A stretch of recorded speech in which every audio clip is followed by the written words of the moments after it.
Hello mga kapips, kumusta kayong lahat dyan? So another day, another vlog. Today is Wednesday, April 24 dito sa Canada, 1 PM. So nandito ko ngayon sa labas. Lumabas muna ako, kagala-gala muna ng kaunti. Tapos dumaan din ako ng post office kasi chinek ko kung dumating na yung calamity na allowance bigay ng Canada government dito. So wala pang laman yung aking card. So babalik na lang siguro ulit ako bukas para i-check. Tapos kanina medyo hindi maganda yung gising ko. Kasi usually daily chine-check ko talaga yung online banking ko dito. Halos araw-araw, twice or thrice chine-check ko. Kasi nga lalo na yung laman ng aking credit card kasi medyo malaki yung credit limit ko. So chine-check ko lagi yung availability, yung balance, yan. So kanina mga bandang alas 7 nagising ako para umihi. So ang ginawa ko, chine-check ko yung mobile ko kung may nag-message pa. Yun, at the same time inopen ko yung online banking ko dito sa phone ko. Pagbukas ko, tinignan ko agad yung credit card ko, yung balance niya. Kasi usually nagpapadala ako sa misis ko, ginagamit ko yung credit card ko. Though meron siyang 2% na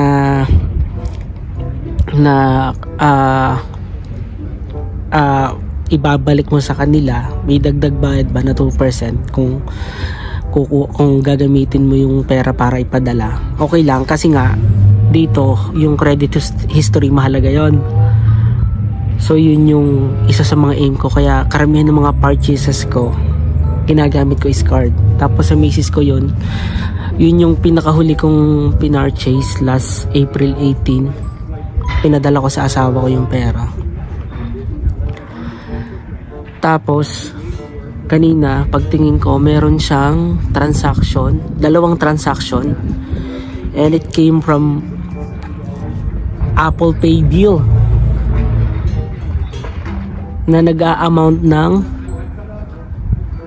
534.99 if I'm not mistaken yung dalawang transaction. So each transaction is 534.99.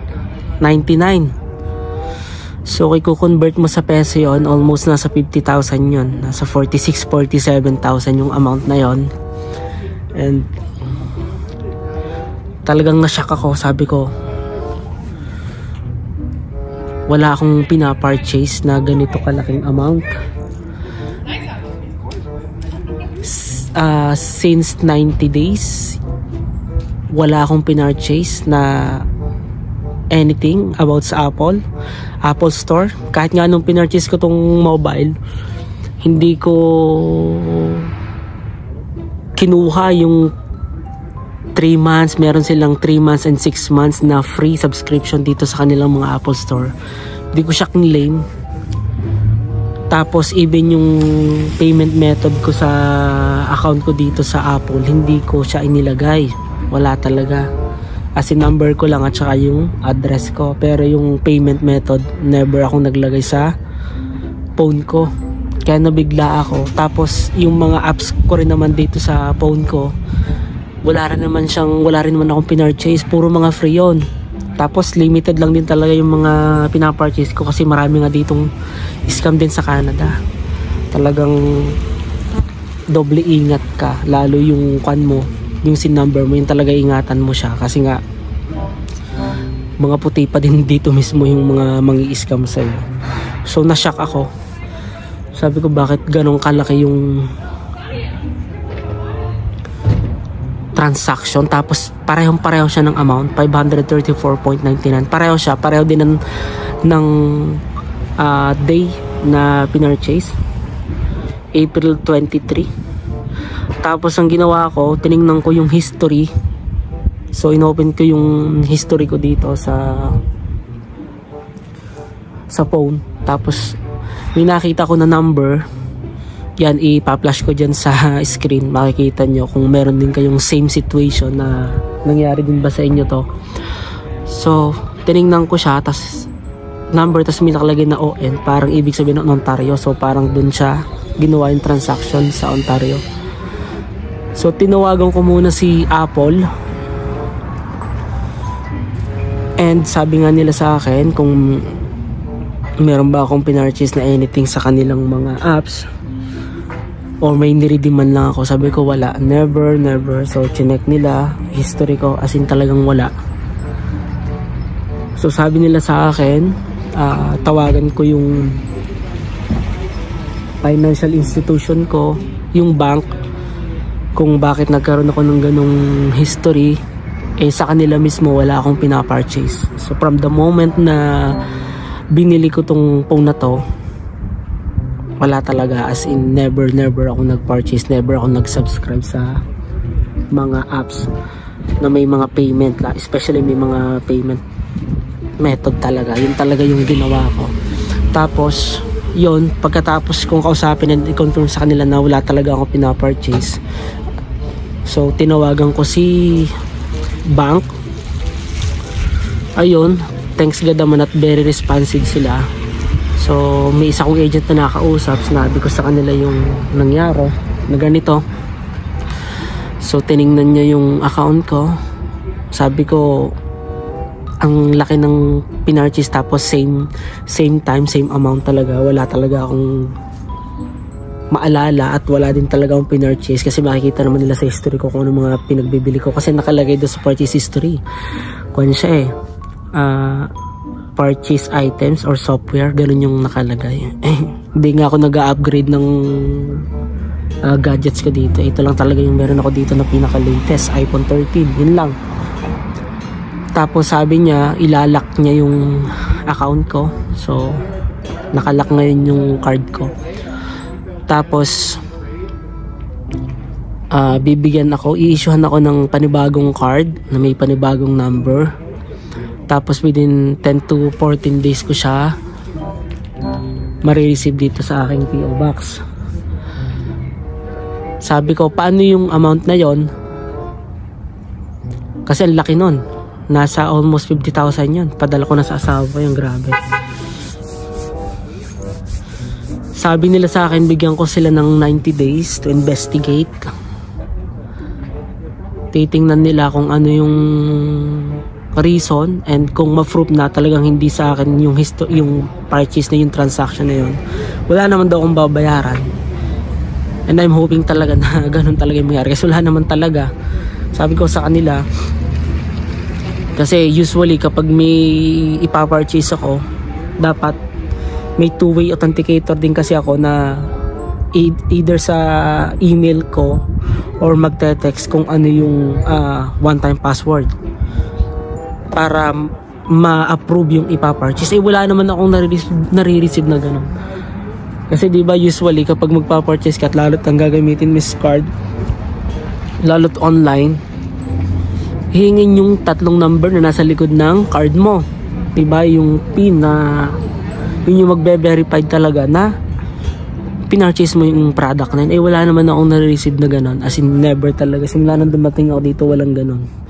Pag magpapadala ako sa Macy's ko, yun talaga hihingin pa yung 3 number, 3 digit na nandun sa likod ng card ko para ma-aprobahan. Wala naman nangyaring gano'n.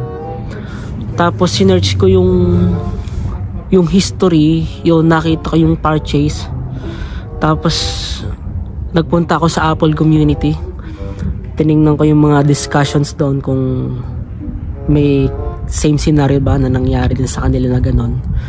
And yun nga, may mga may message na ganon din daw nangyari sa kanila, na nag-purchase sila ng, pero yung amount na sa kanila hindi ganun kalaki, nasa lang $28. Yung sa akin kasi twice siya na purchase, tapos 564.99. Sobrang laki nun.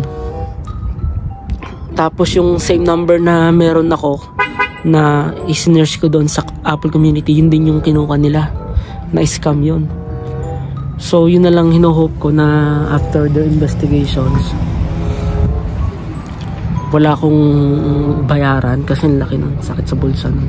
Todo tipid nga ako dito sa gastusin kasi nga pinag-ipunan ko yung pagpunta ng mag-ina ko dito, tapos ganun lang. Though sa credit card naman siya, pero siyempre every month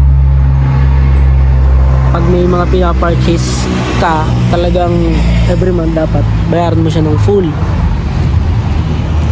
Kasi nga pag di bayaran ng full, magiging problem yon in the future. Kasi iniingatan ko rin dito yung credit score ko talaga, kaya nakakabigla na ganun yung nangyari. Pero I'm hoping for the best. Kaya nakakatakot din talagang gumamit ng card. Tapos yung merong tap, yun hindi ko rin talaga ginagawa yun, kasi once na mawala mo yung wallet mo, may patak mo kung saan ka man naglalakad, pag na-lost yun, tapos may masamang tao, yun, isang tap lang yun. Itong card na to, itong credit na to, meron siyang tap, pero yung transaction talaga, karamihan ng transaction ko doon lang talaga sa pagpapadala sa asawa ko. Hindi ako nagpa-purchase ng anything, subscription hindi rin.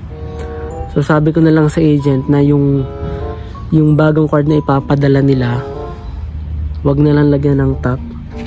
Yun, titingnan daw nila. And antay ako ng 10 to 14 days para ma-receive. And medyo nakakalungkot. Pero let's hope na maging okay at wala akong bayaran sa kanila. Laki kasi. Nakakapanghinayang. Ang dami pa naman ditong fraud. Yun yung isa sa nakon ko talaga sa kanila, napansin ko sa kanila. Ang dami talaga. Ang dami ng scammer dito. Talagang lahat ng transaction mo, talagang ingatan mo.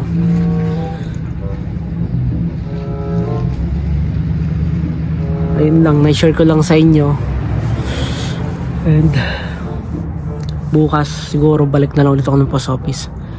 Kasi sabi sa akin ng CRA, this April may makukuha ko sa aking calamity. May allowance sila for me. So yun na lang, babalik-balikan ko na lang siya. Ayun lang, na-share ko lang sa inyo and maging aware din kayo. Yung mga nandito rin na mag-comment kayo kung meron din ba kayong same situation na nangyari sa inyo. ATB yung financial institution ko, kung meron din ba kayong ganitong na experience, and ano ba na hindi ba kayo pinagbayad or what, binayaran nyo pa rin ba? Kasi yung medyo kinakatakot ko. Ay, may pusa pa dito, kung may babayaran ako. Laki kasi, padala ko na sa asawa ko yun.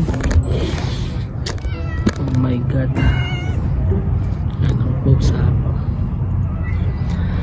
So yun lang, update ko na lang ulit kayo kung anong mangyayari dito sa situation ko. Kasi kung ako lang talaga, ayoko mag credit card. Iniwasan ko talaga ang utang sa totoo lang. Pero kasi nga kailangan dito yung credit history mo.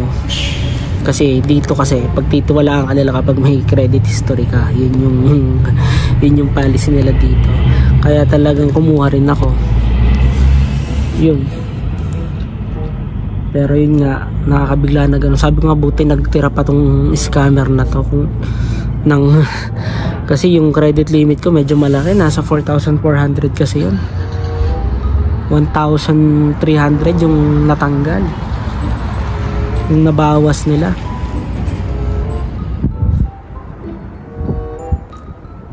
Hindi na ako nakakatulog kanina mula pagkagising ko kasi kinabahan din talaga ako. Sabi ko, paano una kong gagawin? So yun talaga, tinawagan ko muna yung Apple support, tapos tawag ko yung bangko. And wala rin naman talaga silang nakita na history ko na may pinurchase ba ako, sinubscribe na anything sa mga apps. Wala talaga. So I'm hoping for the best na lang. So yun lang mga kapips, update ko na lang ulit kayo sa mga susunod kong vlogs. Ganun talaga dito sa may parting Calgary. Ang dami naman ng mga kabahan na nananakawan ng kotse, sasakyan. Medyo kwan na rin talaga dito, masyado kasing maluwag yung kwan dito, yung law dito. Hanggat hindi nasa 1,000 yung amount na madadamage sa sasakyan mo, hindi nila pagbibigyan ng pansin. Yun, ang dami dito nawawalan na ng sasakyan eh. Yun lang yung isa sa mga downside na nakikita ko dito. Masyado silang maluwag sa lahat. Sabi nga dito kasi everything is permissible, pero hindi lahat is beneficial talaga. Yun lang yung isa sa mga negative side na nakikita ko dito. Yun lang mga kapips, see you na lang ulit sa mga susunod kong vlogs. God bless you all.